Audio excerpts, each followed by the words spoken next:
ایسا کہا جاتا ہے کہ کچھ زندگیاں وقت سے پرے بھی چھپی رہتی ہیں، جن کی آوازیں صدیوں تک گونجتی ہیں۔ تقدیر یا پھر غرور کا برا انجام۔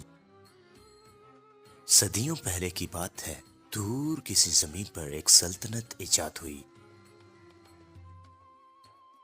کہا جاتا ہے کہ رات کے سناٹے میں مکہ کی گلیاں خاموش تھیں، چاند آسمان پر اپنی روشنی بکھیر رہا تھا، اور ایک عورت سنہری کپڑوں میں لپٹی غرور سے قدم اٹھا رہی تھی، جس کا نام تھا جمیل بنت حرب، ابو لہب کی بیوی۔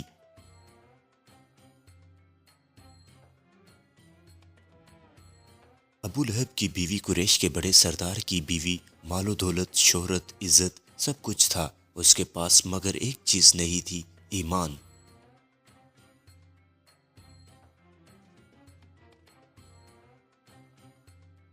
لوگ اسے دیکھ کر نظریں جھکا لیتے تھے۔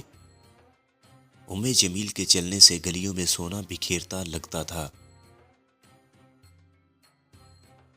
مگر وہ عورت صرف غرور میں نہیں تھی، اس کے دل میں ایک نفرت کا طوفان پل رہا تھا۔ جب اس نے سنا کہ اس کے شوہر کے بھتیجے محمد بن عبداللہ صلی اللہ علیہ وسلم نے کہا کہ ایک خدا کے سوا کوئی معبود نہیں، تب وہ بھڑک اٹھی۔ یہ محمد، یہ کیسا جادو کر رہا ہے؟ میں اس کی ہر کوشش کو ناکام بناؤں گی۔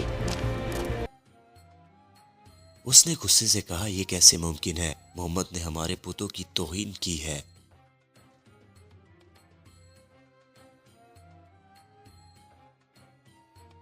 وہ منحوس رات جب جمیل نے فیصلہ کیا کہ وہ محمد کی راہ میں زخم بچھائے گی، وہ اپنے نرم ہاتھوں سے جھاڑیاں اٹھاتی اور نبی کے راستے میں بچھا دیتی۔ جب صبح ہوتی، رسول پاک آہستہ آہستہ گزرتے اور ان کے قدموں کے نیچے کانٹے چبھتے، مگر ان کے ہونٹوں پہ صرف یہ الفاظ ہوتے، اللہ انہیں ہدایت دے، کیونکہ وہ نہیں جانتی کہ میں کیا کر رہی ہوں۔ یہ نبی کی رحمت تھی کہ ظلم کے بدلے دعا دیتے۔ پھر وہ دن آیا جب اللہ نے ابو لہب اور جمیل دونوں کے بارے میں قرآن میں آیتیں نازل کی۔ تبت یدا ابی لہب وتب، ابو لہب کے ہاتھ ٹوٹ گئے اور وہ برباد ہو گیا۔ ابو لہب کے ہاتھ ٹوٹ گئے اور وہ خود ہلاک ہو گیا، نہ تو اس کا مال ہی اس کے کچھ کام آیا اور نہ وہ جو اس نے کمایا، وہ ضرور بھڑکتی ہوئی آگ میں داخل ہوگا۔ میں ابو لہب ناکام ہو گیا، کام ہو گیا، اور اس کی بیوی بھی جو ایندھن سر پر اٹھائے پھرتی ہے، اس کے گلے میں مونج کی رسی ہوگی۔ اور اس کی بیوی جو ایندھن اٹھانے والی تھی، جہنم میں کانٹوں کا بوجھ اٹھائے گی۔ یہ وہ لمحہ تھا جب اللہ نے اس عورت کا انجام خود بتا دیا، لیکن غرور نے اسے اندھا کر دیا۔ قرآن نازل ہوا تو جمیل آگ بگولا ہو گئی۔ وہ دوڑی، ہاتھ میں پتھر لیے، اور کہنے لگی، میں محمد کو مار ڈالوں گی۔ اسی طرح وہ حرم میں پہنچی جہاں نبی صلی اللہ علیہ وسلم بیٹھے تھے، ابو بکر بھی ان کے ساتھ تھے۔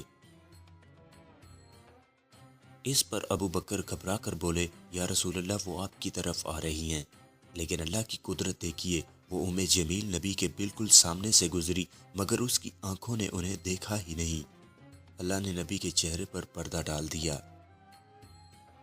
دن گزرتے گئے، نبی پر ظلم بڑھتا گیا، مگر جمیل کا غرور کم نہ ہوا، اور پھر اللہ کا وعدہ پورا ہوا۔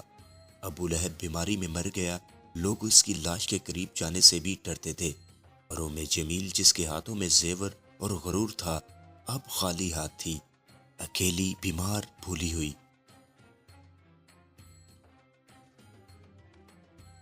اس نے دنیا میں ہر چیز حاصل کی تھی، مگر ایمان نہ پایا تھا، اور جس نے ایمان نہ پایا وہ سب کچھ ہار گیا۔